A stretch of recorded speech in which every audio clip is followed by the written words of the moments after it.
నమస్కారం. ఈనాటి వార్త న్యూస్ కి స్వాగతం. తెలుగుదేశం పార్టీ నాయకులు నీచపు రాజకీయాలతో ప్రజలకు మభ్యపెట్టి అనవసరపు ఆరోపణలు చేసి పబ్బం గడుపుకోవడానికి ప్రెస్ మీట్లు పెడుతున్నారని మండల వైసీపీ నాయకులు ఆగ్రహం వ్యక్తం చేశారు. ఈ పార్టీకి తెలుగుదేశం పార్టీకి మడత పడిందని, మీ పార్టీని మొదట బ్రతికించే విధంగా మసులుకోవాలని వైఎస్ఆర్ కాంగ్రెస్ పార్టీ నాయకులు విమర్శించారు. గాండ్లపేట మండల కేంద్రంలో ఉన్న వైఎస్ఆర్ కాంగ్రెస్ పార్టీ కార్యాలయంలో పత్రికా సమావేశం ఏర్పాటు చేశారు. ఈ సందర్భంగా వారు మాట్లాడుతూ, నిన్నటి దినం టీడీపీ నాయకులు వైఎస్ఆర్ 5 సంవత్సరాల పాలనలో అభివృద్ధి జరగలేదని విమర్శించారని, అంతకు ముందు అబద్ధపు హామీలతో అధికారంలోకి వచ్చి పాలన చేసిన టీడీపీ గురించి ప్రస్తుత 5 సంవత్సరాల పాలన అభివృద్ధిపై రెఫరెండం వేసుకుని రచ్చకు సిద్ధం అవుదామని, అప్పుడు ఆధారాలతో బయటకు తీసి ప్రెస్ మీట్లు పెట్టి నైతిక విలువలు టీడీపీ నాయకులకు లేదని వారు ఈ సందర్భంగా విమర్శించారు. దీనికి సంబంధించి మీరు టీడీపీ అంటున్నారు కాబట్టి మీ పైన వస్తున్న ప్రశ్నలు దీనికి సమాధానం మీరే చెప్పండి. 20 సంవత్సరాల క్రితం 16 కార్లలో గాండ్లపేటకు ఒక కొత్త వ్యక్తి పరిచయం చేసుకుని వచ్చాడు. జీసీఆర్ కాలేజ్లో మైకులో మాట్లాడింది నేనే, స్వాగతం పలికింది నేనే. ఆ క్యాండిడేట్ పేరు బెంగళూరు ప్రసాద్. 10 సంవత్సరాల పాటు బెంగళూరు నుంచి ఇక్కడికి వచ్చిన వ్యక్తి ప్రస్తుత కందుకుంటాం ప్రసాద్, అది గుర్తుపెట్టుకో. అతను 10 ఏళ్ళ ముందు వచ్చాడు. ఇతను కూడా అక్కడికి వెళ్ళి కందివరకు ఇక్కడికి వచ్చాడు. మాట్లాడితే మా అసెంబ్లీ పెట్టి బెంగళూరు అంటున్నారు. ఒకసారి గుర్తుపెట్టుకోండి. రాంబాషా టీడీపీలోకి వచ్చిన తర్వాత చంద్రబాబు నాయుడు అమలు పడుతున్న సంక్షేమ పథకాలు అమలు పరిచేందుకు గొడ్డు వెలుగులకు పోతే గొడ్డు వెలుగులకు రానివ్వకుండా రాళ్ళు అడ్డంగా పెట్టి ఫ్లెక్సీలు పెట్టి తెలుగుదేశం పార్టీ ఎమ్మెల్యేని రానికుండా తల్లిపాలు తాగి రొమ్ము గుద్దినట్టు చేసిన వ్యక్తి ఎవరు? నువ్వే. నీకు పార్టీ అవసరం లేదు, వ్యక్తి అవసరం. ఇంకొకటి ఓపెన్ ఛాలెంజ్, దీనికి మీరు డైరెక్ట్గా ఒప్పుకోండి. ప్రస్తుత ఎన్నికల్లో మీరు కోరుకున్న వ్యక్తికి బీఫారం రాకపోయి ఉంటే మీరు తెలుగుదేశం పార్టీకి చేసేవారా? ఓపెన్ ఛాలెంజ్ చెప్పండి. మీరు మేము పార్టీకి టికెట్ ఎవరికి చిన్న సిద్ధారెడ్డి సార్కి చిన్న చేసేవాళ్ళం. ఎవరికి చిన్న మాకు కావాల్సిన జగన్మోహన్ రెడ్డి గారు చూసి మేము చేస్తాం. ఎవరికైనా మేము చేస్తాం. మీకైతే పార్టీ సిద్ధాంతాలు పాటించే వ్యక్తులు అయితే కాదు, కేవలం రాజకీయం చేయడానికి వచ్చారు. రాజకీయం 2 నెలలు మాత్రం చేస్తారు. ఈ పబ్బం గడుపుకోండి.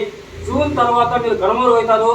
ఇక మాట్లాడే ముందు అవాకులు పేల్చే ముందు ఏమి మాట్లాడుతున్నామో ఆధారాలతో మాట్లాడి, దయచేసి అనవసర ఆరోపణలు చేయొద్దండి. మేమైతే అనవసర ఆరోపణలు చేయం. మీరు ఆరోపణలు చేయాలనుకుని ప్రెస్ మీట్ పెట్టారా? మేము తప్పు చేసింటే తప్పులు బయటికి తీసేయండి. ఛాలెంజ్గా మేము ఒప్పుకుంటాం. మేము తప్పు చేసింటే. లేదు, మీరు తప్పు చేసింటే మేము ఆరోపిస్తాం, నిరూపిస్తాం. దానికి మీరు దేనికి సమాధానం నిరూపించమని మీరు టైం ఫిక్స్ చేయండి. గాండ్లపేటలో కానీ కదిరిలో కానీ ఏ నాయకుడు ఏం చేసినా నిరూపిస్తా. వ్యక్తిగతంగా డైరెక్ట్ నిరూపిస్తా. ఎందుకంటే మీ కనుసరణలో తిరిగినవాడిని నేను కూడా, మీతో తిరిగినవాడిని నేను కూడా. ఎవరు ఎటువంటి కూడా నాకు తెలుసు, నేను ఎటువంటి వాళ్ళు మీకు తెలుసు. ఈరోజు మీరు అమ్ముడు పోయిన మాట మరొకసారి చెప్తున్నా. మీరు ఛాలెంజ్గా ఒప్పుకోండి. మరొకసారి ఓపెన్ ఛాలెంజ్ చేస్తున్నా.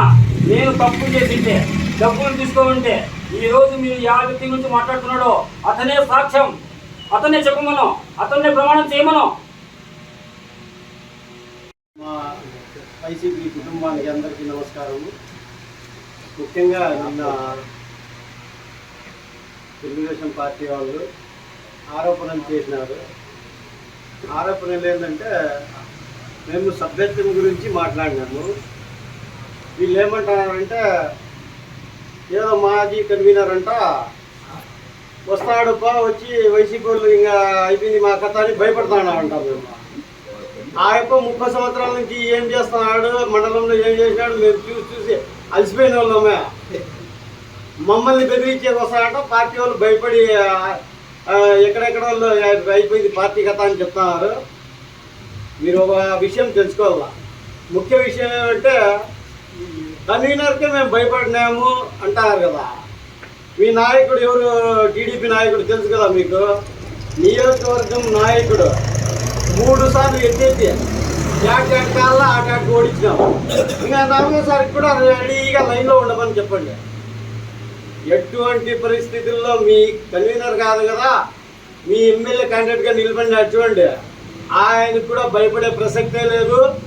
ఎటువంటి పరిస్థితుల్లో మా మంచి ఉన్న నాయకుడు మబ్బులన్న వీళ్ళు చెప్తారు బెంగళూరు నుంచి వచ్చినాడు అని. అసలు నీ వయసు ఎంత? నీ వయసు గురించి కూడా చూసుకో. ఆయన కదిరిలో పుట్టినాడు. కదిరి సభ్యత్వము ఆయన గురించి మాట్లాడే ఇది నీకు లేని కూడా లేదు.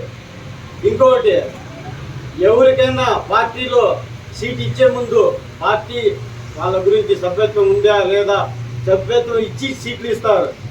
మీ అధ్యక్షుని కొడుకు మంగళగిరిలో పుట్టినాడా? ఆయన మంగళగిరిలో పుట్టింటే ఆయనకు సీటు మంగళగిరిలో ఇవ్వాల. మళ్ళీ కాకపోతే బాలకృష్ణ గారు హిందూపూర్లో పుట్టినారా? ఆయన హిందూపూర్ సీట్ ఇచ్చేకి పార్టీ సభ్యత్వం తీసుకొని వాళ్ళకు సీట్లు నిర్ణయిస్తారు. అది మీరు ఇక్కడ కూర్చొని ఊరికి ఏదో మా గోపాల్ చెప్పినట్లు ఏదో వేసి మాట్లాడినట్లు కాదు. ఏదన్నా కూడా ధైర్యంగా మాట్లాడండి, ఉండేట్లు చెప్పండి. ఆరోపణలు చేసే ముందు మీరు ఎవరు ఏందని కనుక్కొని మాట్లాడండి.